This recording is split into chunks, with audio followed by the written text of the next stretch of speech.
Key stood in the middle of a grand ballroom, champagne in hand, dressed in a sleek designer suit that screamed success. To the world, he was the perfect man, young, rich, powerful, CEO of a multi-million-dollar tech empire at just 30. Arman Malik had it all. Cameras loved him, investors trusted him, and women admired him. Cold, but behind the cold confidence in his eyes, there was a man who had forgotten what it meant to truly feel. The event that night was a high-profile business gala. Deals were being signed over clinks of glasses and empty smiles. Arman wasn't interested in any of it. For him, these gatherings were just part of the job. Another day of maintaining the image. But tonight, something felt different. As if the air itself was heavier. As if the past had somehow slipped into the room without warning. That's when he saw her. She wasn't dressed like the rest. No designer gown. No glittering jewelry.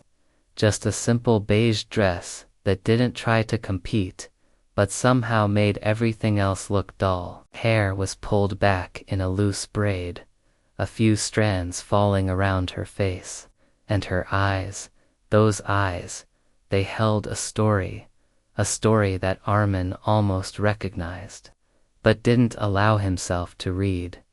Their eyes met for a brief moment. He froze. It was like someone had hit pause on the world. She looked away, quickly blending into the crowd. Arman blinked, shaken by the strange familiarity. Something about her pulled at a place deep inside him he thought had gone numb. Later that evening, his assistant brought over a proposal from one of the smaller charities attending the gala. A pitch about funding a school in a remote village. Arman glanced at the papers, uninterested. His company didn't invest in low-profit ventures. But then he saw the name at the bottom. Zoya.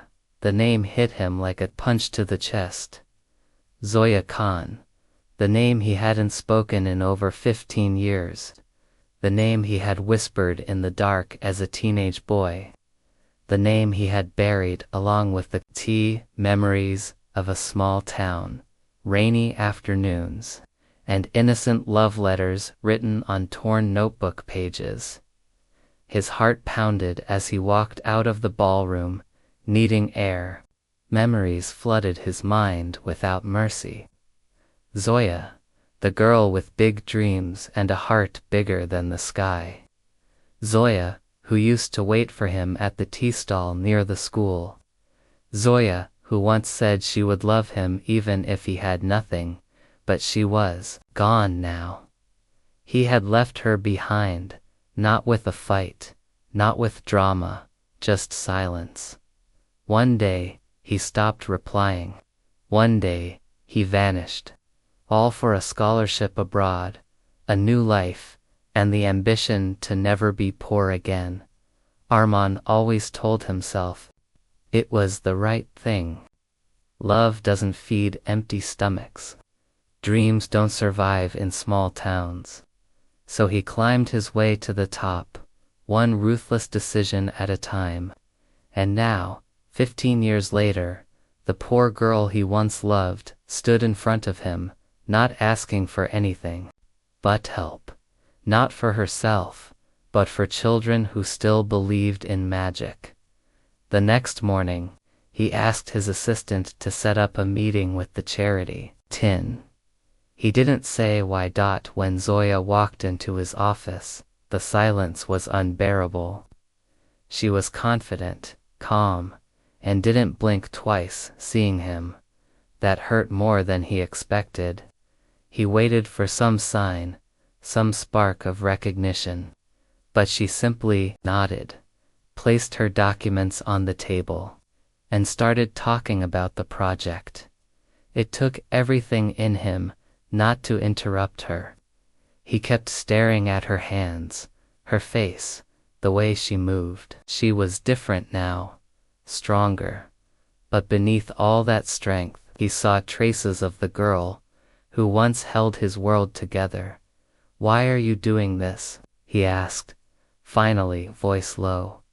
Zoya looked up, surprised by the question. "Because it matters. These kids matter." "No, I mean ... You were always meant for something else. You were supposed to become a writer, remember?" She smiled faintly. Life had other plans. He wanted to say more, wanted to apologize, to explain, but what excuse could possibly erase the years of silence? She stood up, ready to leave. "Thank you for your time, Mr. Malik. Even if you say no, I'll keep trying." Before he could respond, she was already gone. That night, Arman couldn't sleep. He sat on the edge of his bed, staring at his phone, scrolling through old contacts. Her number wasn't there anymore. Of course it wasn't, but her name kept echoing in his head.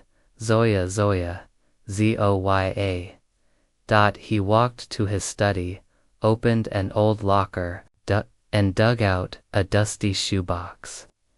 Inside were scattered photos, movie tickets, and one small paper heart, folded perfectly with her handwriting on it. "Even if we have nothing, I'll still love you." And he broke. He hadn't cried in years. But that night, he let it all out. The guilt, the longing, the shame of who he had become. Not because he was rich, but because in chasing everything, he had lost the only thing that ever truly felt like home. The next morning, he signed the deal. Full funding, no conditions, no credit, just one line at the end. "For the girl who taught me what love really means." But something inside him had already changed. He couldn't get her out of his mind. Her presence lingered like perfume on his skin. He found himself waiting, watching, hoping she would come back. That she would give him a chance to explain, to try, to be something more than the man who once walked away. Days passed. Then, one evening, she walked into his office again, not alone. This time with two children, a boy and a girl, excitedly talking about their first school books. Arman smiled, heart racing. Zoya. She looked at him, eyes unreadable. "You still don't remember me, do you?" he asked, half-joking. Zoya paused, and what she said next left him completely shattered, and completely addicted to the truth he had tried so hard to forget. To be continued. Bilkul, Zohaib. Yarahi, UC story, Ka, Ziada detailed, or emotional version, Zara Garai. Say, Lika Gaya. High Talk APK, YouTube audience USS Kahani. Mainko, Gianni. Mainko, Gian. Ye emotions, or inner thoughts, Ki Soth. JS Sun. Wallenka, connection. Mazid Jericho. Zoya paused, and for a moment, it felt like even time was waiting. The playful voices of the children in the background faded. Her expression was unreadable, but her eyes held years of unsaid words. "I remember you, Arman," she finally said, her voice calm but firm. "How could I forget? But memory isn't the same as trust or love. I remember the boy who promised the world, who swore distance couldn't break us. And I also remember waiting for messages that never came. Birthdays you forgot. The day I got accepted into college and wanted to tell you first. But You were already gone. Armin's smile withered, his confidence crumbling silently. The two children beside her tugged at her hand, asking about snacks. Their innocence contrasting sharply with the emotions building between them. Zoya hushed them gently, then turned back toward him, her eyes searching his. I didn't vanish to hurt you, he said, voice strained. I left because I thought success was the only way to protect myself. To protect us. But you didn't protect anything, she said softly. You chose silence. And silence is the loudest kind of goodbye. The words cut deep. Arman tried to speak, but his throat tightened. All those years, he had buried the guilt under deadlines, deals, and designer suits. But now, in this quiet moment, the truth sat between them, raw and unavoidable. Zoya took the children's hands and turned to leave. But Armin stepped forward, desperate. Zoya, if you had just one space left in your heart, not for love, not even for forgiveness, but just for understanding, would you give it to me? She stopped. Start by understanding yourself. I did. It's how I moved on. And then she walked out, this time, slower. Maybe, just maybe, leaving the door a little ajar. That night, Arman didn't sleep. He sat by the window, lights off, city buzzing outside, heart completely quiet. He didn't want to run anymore. Not from the guilt, not from his past, and certainly not from Zoya. He drove to the school the next morning, parked far away, and walked the final stretch on foot. The village looked different under sunlight, vibrant, alive, full of stories and struggle. He didn't wear his suit, just a simple shirt and rolled-up sleeves. For the first time, he didn't care about how he looked. He only cared about showing up. Zoya was surprised to see him. She didn't say anything, just handed him a paintbrush and pointed to the back wall. That was all. And that was enough. Days turned into weeks. Arman became a quiet fixture at the school. He fixed broken benches, cleaned storerooms, helped children with basic reading.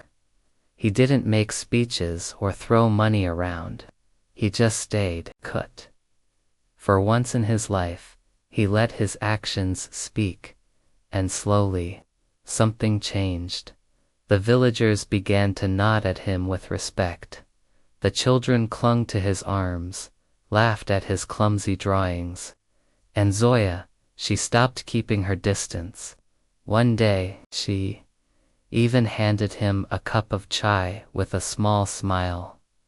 That evening, they sat outside under the Naim tree, just like they had as teenagers.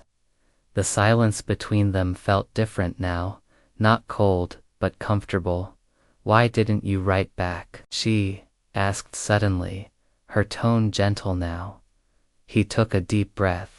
Because I was ashamed. The more success I got, the more I felt like I didn't deserve you. I told myself I'd come back once I had everything. But by the time I did, I had nothing left in me. Zoya looked away, blinking hard. You still don't get it, do you? I never wanted you to have everything. I just wanted you. He smiled sadly. I know, that's what haunts me. And then, as if fate couldn't let things be peaceful for too long, the storm came. The next day, government officials arrived with notices claiming the school land was disputed, all activities suspended. Zoya's face fell. Parents gathered, worried. Children cried, clinging to their new books. Armand recognized the game immediately. He knew the signature at the bottom of the notice, one of his old board members, someone who didn't like how soft Armand had become. He drove back to the city that night, rage simmering. In a boardroom filled with cold faces, he threw the file on the table. "You came after kids to punish me?" he asked, voice dangerously quiet. "You're off track, Armand," one of them said casually. "You were never built for charity. You're built for power. Don't throw it away for nostalgia." He stared at them, men in suits, who once applauded every ruthless decision he made. And in that moment, Armand realized, P. wasn't one of them anymore. "I built this empire so I could live with pride. If pride means standing by while a school gets shut down, I'd rather walk away." And he did. Just like that, he returned to the village with lawyers, media, and old favors owed. The closure order collapsed under legal pressure. The school reopened within days. The kids returned. The colors returned. And Zoya, she finally looked at him like she had 14 years ago, not with doubt, but with belief. Weeks later, during the school's first official event, Zoya stood before the crowd and spoke from her heart. School wasn't built with money. It was built with stories, stories of broken people who learned how to heal. And the man standing quietly in the back, he didn't just rebuild this school, he rebuilt himself. Armand smiled, standing, beside the children, his suit gone, replaced by chalk on his hands and hope in his eyes. Zoya walked over after the event, held out her hand, and whispered, "Come home, Coat." He didn't ask what she meant. He just nodded, and as the sun dipped behind the hills, the boy who once ran away from love finally chose to stay, not as a CEO, not as a savior, but as the man who finally understood that sometimes the richest people are the ones who have the courage to come back and truly begin again. The tension outside the school was thick. Parents stood quietly, children clutched their books, and Zoya's face was pale but firm. Armand stepped forward, took the notice from the officer's hand, and read it slowly. His blood boiled. This wasn't just a random legal issue. Someone had pulled strings, and he knew exactly who had that kind of reach. Back in the city, Armand barged into the boardroom of his own company. His senior executive, Mr. Sinha, sat calmly sipping coffee. "Why?" Armand demanded.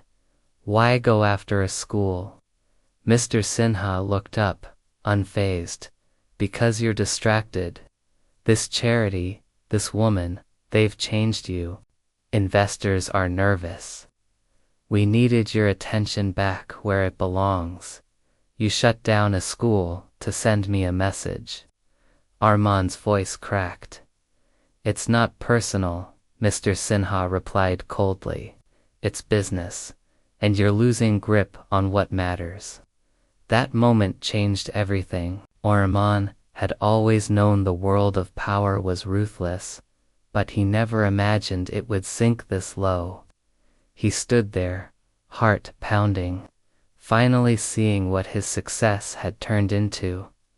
A life run by people who measured everything in numbers, even the value of a child's education. That night, he called an emergency meeting with the board. He didn't yell, didn't argue.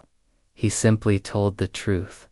About the school, about Zoya, about who he used to be, and who he wanted to become. Again. "If this company needs me to turn into a man who watches dreams get crushed just to protect a portfolio, then Maybe I don't belong here anymore, he said, his voice steady. Silence filled the room. Some stared in disbelief, others looked away, ashamed. And then, he walked out, leaving behind the title of CEO, the office, the lifestyle.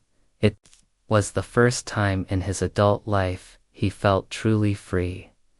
The next morning, Armand returned to the village with a team of lawyers and media representatives.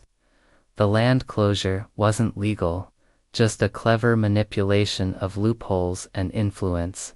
He had the resources now, but more importantly, he had the truth. Within days, the order was reversed. The school reopened. The children cheered, and Zoya stood in front of the gates, watching it all with quiet pride. But she was still distant with Armand. Kind, but distant. That evening, as they sat under the same neem tree, he finally said the words he had been carrying for weeks. I'm not asking you to love me again. I'm not even asking for forgiveness. But I want to live a life that makes you proud. Not because I want you back, but because you helped me remember who I am. Zoya looked at him, eyes soft now, full of something unspoken. She reached out, took his hand gently, and said, "You don't have to try to impress me, Armand.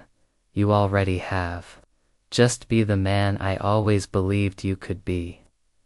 The days that followed were quiet but full. Carmen stayed in the village longer, helping the school grow, mentoring the older kids, and learning more about life than any boardroom had ever taught him. One afternoon, a little girl came up to him and asked, "Are you Zoya ma'am's husband?" He chuckled, caught off guard. "Not yet," he said, smiling, "but I'm working on it." Zoya overheard, shook her head, and laughed for the first time in a long while. That laugh was enough. The story of a CEO who once refused to marry a poor girl had spread quietly through whispers, articles, and local news. But now, it was no longer a tale of arrogance or regret. It had become a story of change. A story of a man who gave up everything to find what really mattered.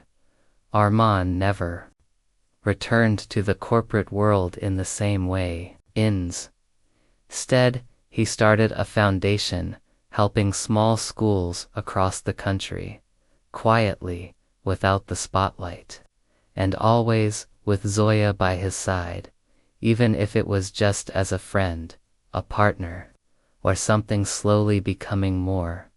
Years later, people still talked about that story, the rich CEO, the poor girl, the forgotten love. But for Armand, the takeaway was never about wealth or status, it was about a second chance, because sometimes, the richest man isn't the one who owns the most, but the one who's brave enough to love again. And this time, he didn't walk away.